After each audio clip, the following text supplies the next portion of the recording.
शोमर रतोड़ी analysis में आपका स्वागत है। दोस्तों, कल 2 राज्यों के चुनाव के परिणाम आए। परिणाम तो नहीं, वो एग्जिट पोल आए। हालांकि एग्जिट पोल जो है, पिछले जो चुनाव हुए थे, आम चुनाव हुए थे, लोकसभा के जो चुनाव हुए थे, उससे एग्जिट पोल ने अपनी वो खो दी थी, साख खो दी थी। लेकिन ऐसा बड़ा कम होता है, अक्सर एक ट्रेंड दिखा देता है। जब लगभग ये लग जाता है पता कि कौन सी पार्टी, अगर बहुत ज़्यादा डिफरेंस ना हो तो कौन सी पार्टी सरकार बनाने जा रही है या कौन सी सत्ता में आने वाली है, कौन सी लीड ले रही है और कौन सी पीछे रह रही है। तो जो ये J&K की जो चुनाव परिणाम, एग्जिट पोल के जो परिणाम आए, वो एक्सपेक्टेड लाइन पर है। जो उम्मीद की जा रही थी उसी उस पर है। और जो ट्रेंड जो 2024 जून का जो चल रहा था, पूरे देश में जो परिदृश्य चल रहा था, उतना तो नहीं रहा। उससे थोड़ा जो एक माहौल सा बना था, झूठ का जो आडंबर फैला था, वो कुछ कम हुआ है। हालांकि पॉलिटिकल रूप से ये एक्सपेक्टेड लाइन पर था, लेकिन अगर विवेक के रूप से देखें तो ये बिल्कुल गलत जो होने जा रहा है। अगर यही अगर होता है तो ये देश के लिए सही नहीं है। इस पर आगे चर्चा करने से पहले मैं आपसे निवेदन करूंगा कि आप मेरे इस चैनल को सब्सक्राइब करिएगा, शेयर कीजिएगा और आप अपनी राय को जरूर दीजिएगा कमेंट के रूप में। धन्यवाद। पहले मैं चर्चा करूंगा जम्मू कश्मीर की। जम्मू कश्मीर एक बड़ा महत्वपूर्ण राज्य है इस मामले में, चुनाव के परिणाम के मामले में। मैं इसलिए कह रहा हूं क्योंकि जो दशकों से वहां अशांति चल रही थी, जो मारकाट चल रही थी पिछले 10 वर्षों में, और एटलीस्ट 2019 के बाद, मतलब 4-5 वर्षों में, वहां जब से 370 धारा को हटाया गया, 35 से को हटाया गया, तो शांति स्थापित हो गई। काफी कुछ शांति स्थापित हो गई। छुटपुट भले ही हमले हो रहे हों, वो होते रहेंगे, क्योंकि खाली वही नहीं है, देश के और जगह भी है, जैसे छत्तीसगढ़ में है या महाराष्ट्र में है, जैसे माओवादी हमले होते हैं, तो ये चलता रहता है। या नॉर्थ ईस्ट में जैसे मणिपुर में है, कुकी और उनका चल रहा है, मैतेई समुदाय का। तो ये एकदम पे आप नहीं कह सकते हैं कि ये सब खत्म हो जाएगा, क्योंकि उनके पीछे सिर्फ माओवादी नहीं होते हैं, या सिर्फ अराजक लोग नहीं होते, या हिंसक लोग नहीं होते, उनके पीछे कुछ और लोग भी होते हैं, जिसका जिक्र मैंने आपसे बार बार किया है। वो अप्रत्यक्ष शक्तियां होती हैं जो ये सब कराती हैं, जो उनके कोई भी आंदोलन, कोई भी, चाहे वो सिविल आंदोलन हो या ये हिंसक आंदोलन हो, सशस्त्र आंदोलन हो, बगैर पैसे के नहीं चलते हैं। कोई ना कोई ऐसा व्यक्ति होता है, ऐसी संस्था होती है, ऐसे संस्थाएं होती हैं जो उनको फंड करती है। तो वो, इसलिए मैं कह रहा हूं कि जब तक फॉरेन जो मदद है उस पर वो नहीं होता है, लगाम नहीं लगती है, तब तक ये इस टाइप के आंदोलन रुकने बड़े मुश्किल है, जो देश के खिलाफ होते हैं ज़्यादातर। हालांकि सरकार कर रही है। अभी 2-3 दिन पहले ही कुछ एनजीओ पर प्रतिबंध लगाया, उनके लिंक साबित कर दिए कि कहाँ से पैसा आता, किसको जाता है, उसके बाद वो किसको जाता है, उसके बाद वो किसको जाता है, और अंतिम व्यक्ति कौन है। अंतिम व्यक्ति मानी अंतिम जो संस्था है वो कौन है। तो उस बेस पर जो है उन पे वो लगाया है। तो मैं कह रहा हूं कि क्यों J&K में जो रिजल्ट आया है नैतिक रूप से गलत क्यों है। वैसे बिल्कुल सही है, मतलब जो परिस्थितियां हैं, जो वहां के वोटर्स हैं, जो कश्मीर का क्षेत्र है, जो मुस्लिम बहुल क्षेत्र है, वहां वही हुआ जो कि हो सकता था। वहां वो नहीं हुआ जो होना चाहिए था। उनके लिए शांति बड़े मायने नहीं रखती है, उनके लिए विकास बड़ा मायने नहीं रखता है। उनके लिए क्या मायने रखता है? वो जो पुराना जो ट्रेंड था और जो पूरी दुनिया में है, यानी अलगाववाद। मैं ये नहीं कहता अलगाववाद का ही सब कुछ हुआ, लेकिन जो अलगाववाद के समर्थक, जो इस्लामीकरण के समर्थक कांग्रेस पार्टी है और उसका अलायंस जो नेशनल कॉन्फ्रेंस है, उसको बढ़त मिल रही है। बताया जा रहा है कि हंग असेंबली भी आ सकती है। खैर, लेकिन कश्मीर घाटी में बीजेपी को एक भी वोट नहीं मिलना, एक भी सीट नहीं मिलना, 3% वोट बीजेपी को मिले, इस सब के बावजूद, वहां के लोगों की खुशहाली के बावजूद, वहां की मारकाट को रोकने के बावजूद क्या क्या नहीं हुआ होता था। आज कश्मीर में आप शांति से जा सकते हैं। लेकिन क्या है, मैं आपको एक उदाहरण देता हूं कि ये इसका ओरिजिन कहां से है या इसका प्रभाव क्या है। अभी आपने देखा इजराइल में लड़ाई चल रही है। पहले हमास आतंकवादियों के साथ थी, फिर जो है हिजबुल्लाह करके जो वो है, और उसमें कई मुस्लिम कंट्री आ रखी हैं समर्थन देने के लिए, जबकि इनमें से सुन्नी भी साथ है और शिया भी साथ है। आमतौर पर ये कभी साथ नहीं रहते हैं। जैसे पाकिस्तान और ईरान, पाकिस्तान सुन्नी देश है और ईरान जो उससे लगा हुआ वो शिया देश है, तो इनके कभी संबंध अच्छे नहीं रहे। और जगह भी ऐसी ही है, उसमें भले ही अरब कंट्रीज, अरब जो मध्य एशिया के जो कंट्रीज हैं उनमें ज़्यादातर तटस्थ है, लेकिन यहाँ पर जो है शिया सुन्नी इकट्ठे हैं। और वो शिया सुन्नी सिर्फ वही नहीं है, भारत में भी जब नसरल्ला मारा गया, इनका नेता जब मारा गया, ऐसे कमांडर जो भी था, अपने कमांडर कहते हैं, तो यहाँ पर भी छातियाँ पीटी गई, यहाँ भी हाय हाय के नारे लगे, ऐसा लगता था जैसे भारत ने मारे हो। तो मैं ये कह रहा हूं कि ये एकता एक हो जाती है जब सामने एक दूसरा धर्म वाला हो, क्योंकि हिंदुस्तान के मुसलमान ये मानते हैं कि बीजेपी एक हिंदूवादी पार्टी है, वो हिंदुओं की पार्टी है। जैसे पहले कभी आज़ादी से पहले कांग्रेस को माना जाता था कि वो हिंदुओं की पार्टी है, ऐसे ही ये लोग ये मानते हैं कि हिंदुओं की पार्टी है। और क्योंकि अगर इसमें इन्होंने किसी पर टैग लगा दिया कि हमारे अलावा, हमारे धर्म के अलावा, तो वो उसके खिलाफ हो जाते हैं।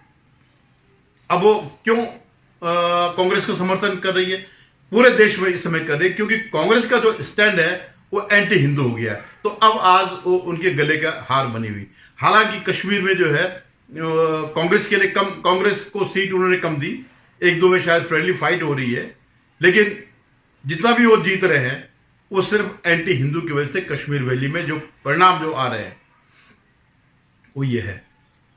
हम जो कम से कम मोदी जी की वो धारणा खत्म हो गई कि सबका साथ सबका विकास, उन्होंने बहुत प्रयास किया, क्या कुछ नहीं किया उन्होंने।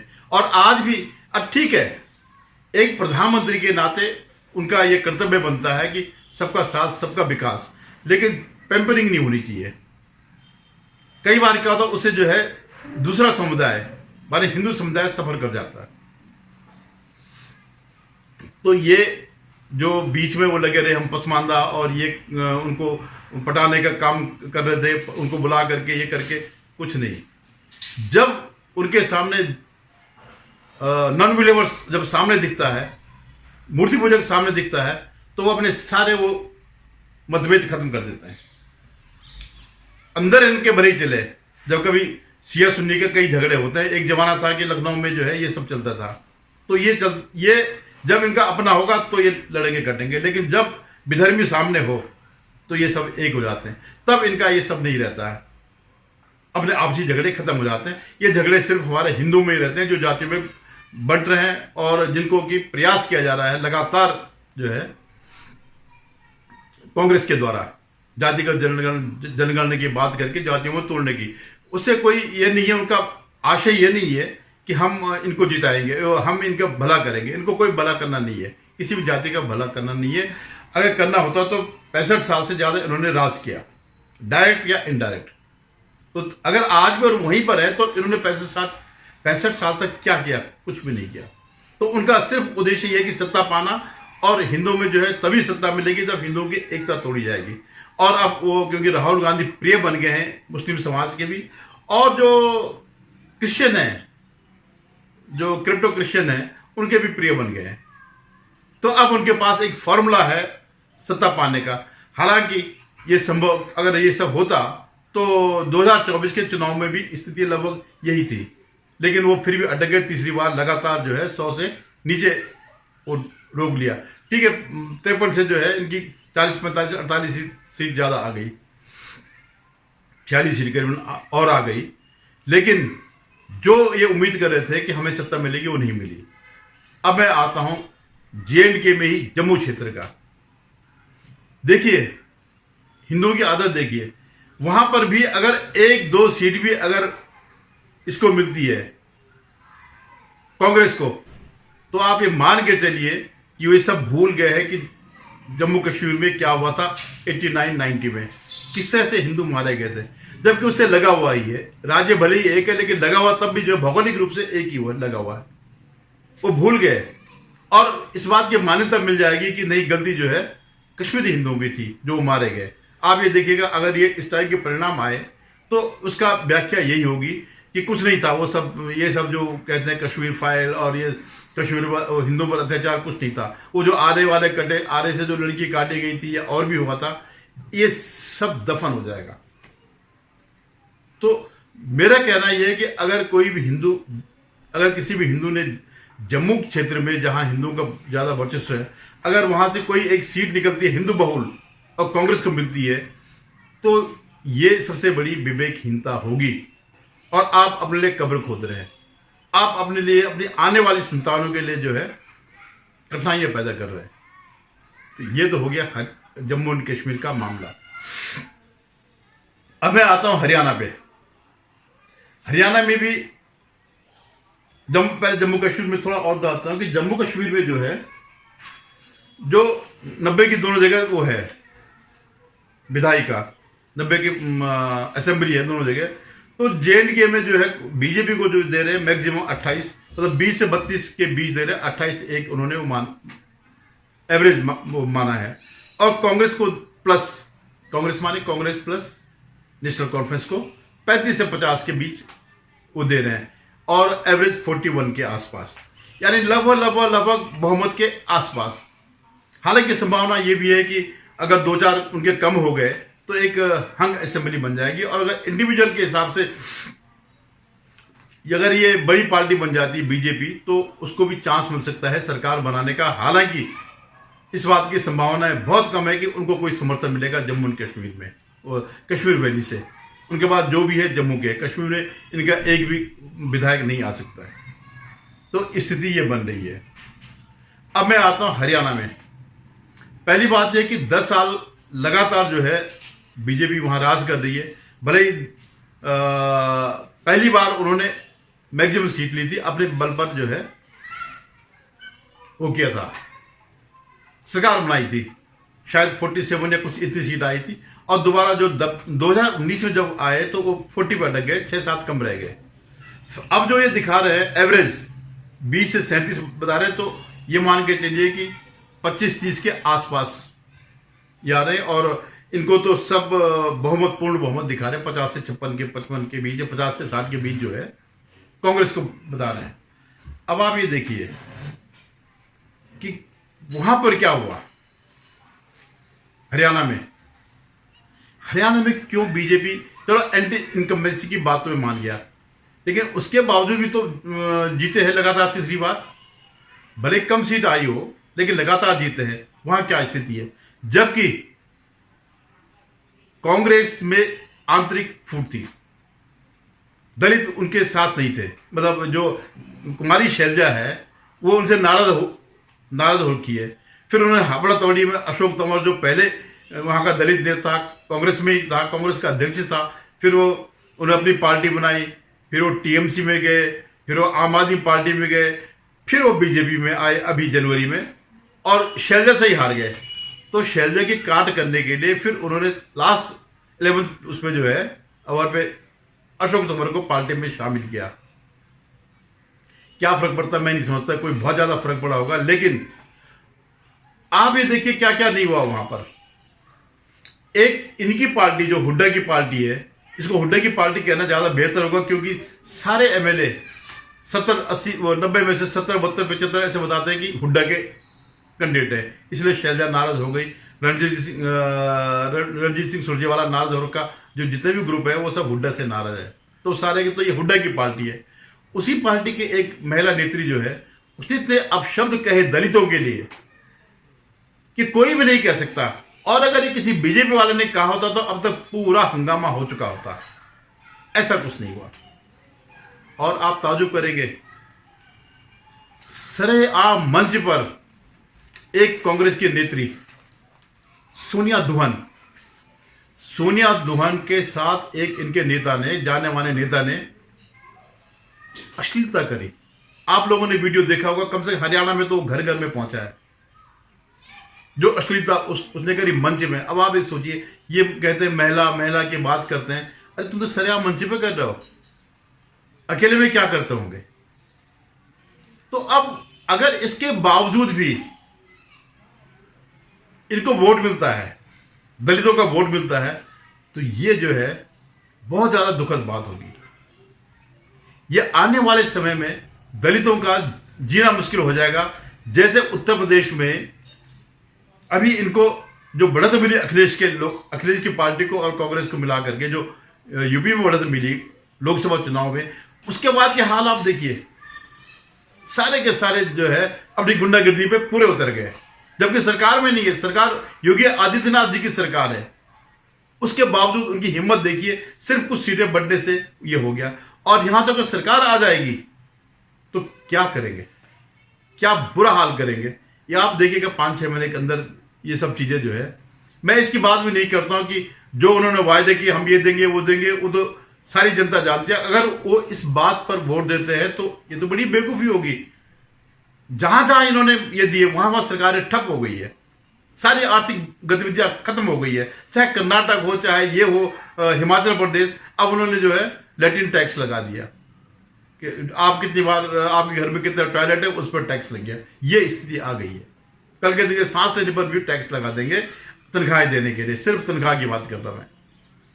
वही हाल तेलंगाना में भी होने जा रहा है।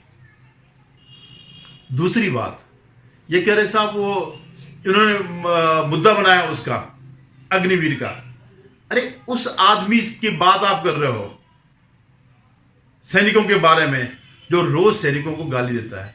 राहुल गांधी ने खुद कहा कि जो है चीनी सैनिक भारतीय सैनिकों को पीटते हैं, और हरियाणा में तो काफी लोग जाते हैं सेना में। क्या किसने बताया? अरे उनको पता तो करना चाहिए था कि या अगर कहीं गलती है तो बीजेपी की है, क्यों नहीं इस बात को प्रचारित किया गया कि ये क्या कहता है। और दूसरी बात, अगर आप लोगों को याद होगा दिल्ली में एक इनकाउंटर हुआ था, मैं उस हाउस का नाम बाटला हाउस, वहां पर आतंकियों के साथ जो है पुलिस का इनकाउंटर हुआ, और उसमें एक दिल्ली पुलिस के इंस्पेक्टर जो है मोहन चंद्र शर्मा वीरगति को प्राप्त हो गए क्रॉस फायरिंग में, और आतंकी भी मारे गए। तो क्या हुआ, वो आतंकी के लिए सोनिया गांधी रोई। अब आप सोचिए, ये इसका चरित्र है इस पार्टी का, आतंकी के लिए रोई। और उस मोहन चंद्र शर्मा के परिवार से कोई नहीं मिला, यहां तक कि उनके परिवार ने गुहार लगाई कि उसको शहीद का दर्जा दिया जाए, हमारे स्वर्गीय पति को जो है उनकी पत्नी ने गुहार लगाई, लेकिन उन्होंने कुछ नहीं दिया। और ये जो है करते रहते हैं।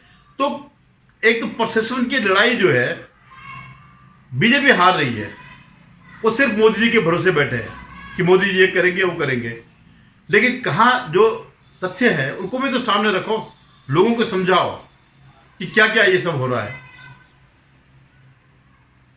तो ये परसेप्शन की जो लड़ाई ये हार रहे हैं, इसी वजह से 2024 के चुनाव भी ये हारे हैं। आपने कहीं जो जितने भी राष्ट्रवादी लोग हैं उन पर कभी भी किसी भी बीजेपी के नेता ने उनका जो भी लिखा हुआ है या वीडियो है या और कुछ वो करते हैं, ट्वीट करते हैं जो कि बिल्कुल उनसे बेहतर होते हैं, जो इनके आईटी सेल है, कभी उसको रिएक्ट नहीं करते, कभी उसको लाइक नहीं करते, रिट्वीट नहीं करते, कमेंट नहीं करते हैं। वो उनका अपना हुआ है कि बस सब जो कुछ करके देंगे मोदी जी करके देंगे। तो इसलिए ये 2024 की परसेप्शन की लड़ाई हारे, अदरवाइज जीत जाते। आज वो संविधान की रक्षा वाला जैसा मामला, संविधान को तो सबसे ज्यादा इंदिरा गांधी ने और कांग्रेस ने ही मारा। अगर आप उसकी बात छोड़ भी दे आपातकाल की, उसके बाद भी शाहबान वाले केस में तो राजीव गांधी ने पलट दिया था सुप्रीम कोर्ट का फैसला। और ऐसे कई वो चीजें हैं। ये कहते साहब कि वो जस्टिस सीजीआई के यहाँ वो गए थे, अभी गणेश महोत्सव में पूजा करने गए थे प्रधानमंत्री, और इन्होंने आरोप लगाने शुरू कर दिए, क्योंकि इकोसिस्टम बहुत तगड़ा है। बहरुल इस्लाम एक ऐसा व्यक्ति था जो कभी कांग्रेस का नेता रहता था, कभी वो जज बन जाता था, फिर कभी कांग्रेस में राज्यसभा में जाता, फिर वो लोकसभा का चुनाव लड़ता। वो जब वहां से रिटायर हो गया गुवाहाटी हाई कोर्ट से, फिर चुनाव लड़के के फिर उसको सीधे सुप्रीम कोर्ट में जज बना दिया। अब आप बताइए कि ये नहीं कह सकते थे इस बात को कि किसने वो किया? वो तो सिर्फ पूजा में शामिल हुए, इन्होंने इतने कुकर्म किए। और वो चुनाव आयोग पे MS गिल को तो मंत्री बनाया था, एक नवीन चावला था, उस पर तो उसके खिलाफ तो रिपोर्टिंग आई थी कि इसको किसी जिम्मेदार पद पे नहीं दिया जाए। तो ये परसेप्शन की लड़ाई क्यों? ये चाहते सारी लड़ाई अकेले मोदी जी लड़े या योगी जी लड़े। और ये जो हरियाणा में और JNK में जो भी विभाजन हुआ, तो उस योगी जी जो कहते हैं ना, बंटोगे तो कटोगे। अब इसके परिणाम सामने आएंगे। अभी मैं एक वीडियो देख रहा था, हरियाणा के किसी मुस्लिम विधायक या पूर्व विधायक तो बड़ी धमकी दे रहा था, जैसे वो देता OBC देता है, योगी चले जाएंगे हिमालय में, मोदी चले जाएंगे हिमालय में, योगी चले जाएंगे मठ में, फिर तुम्हें कौन बचाएगा। ऐसे ही जो है, तो वो जानते हैं उनकी स्ट्रेटेजी पूरी है, और यही कांग्रेस की स्ट्रेटेजी है। और इसलिए वो जो है उनको एक समुदाय के पूरे वोट मिल जाते हैं, जैसे मेवात में वहां बहुमत है उनका। और बाकी जो है वो बन गए, कोई जाट में बन गया, कोई हुड्डा में बन गया, कोई इस तरह से जो है, कोई दलितों में बन गया, कोई OBC में बन गया, जबकि OBC मुख्यमंत्री है वहां पर। पंजाबी खत्री भी लोग हैं, उनके वो मनोहरलाल खट्टर रहे हैं, और सबसे बड़े OBC तो मोदी जी है। और न भी हो तब भी ये बेदाग पार्टी है। अभी तक इतने साल हो गए, 11वां साल चल रहा है, किसी ने भी एक छीटा तक जो है उन पर वो नहीं पड़ा। केंद्रीय नेतृत्व पर, केंद्र में जितने भी मंत्री हैं, किसी पर भी दाग नहीं लगा। इसके बावजूद अगर इस ढंग से अगर वो करेंगे तो इस ढंग से चुनाव में लोग सोचेंगे और फिर उसी कांग्रेस पार्टी को समर्थन देंगे, तो आप अपने देश का भविष्य खराब कर रहे हैं। आज नहीं तो कल वो भी अगर जीत गया तो इसने भी हिमाचल ही बनना है, और फिर वही जो गुंडागिर्दी उसके राज में चलती है, अखिलेश के राज में जब वो सत्ता में होते हैं, वो यहां भी हो जाएगा।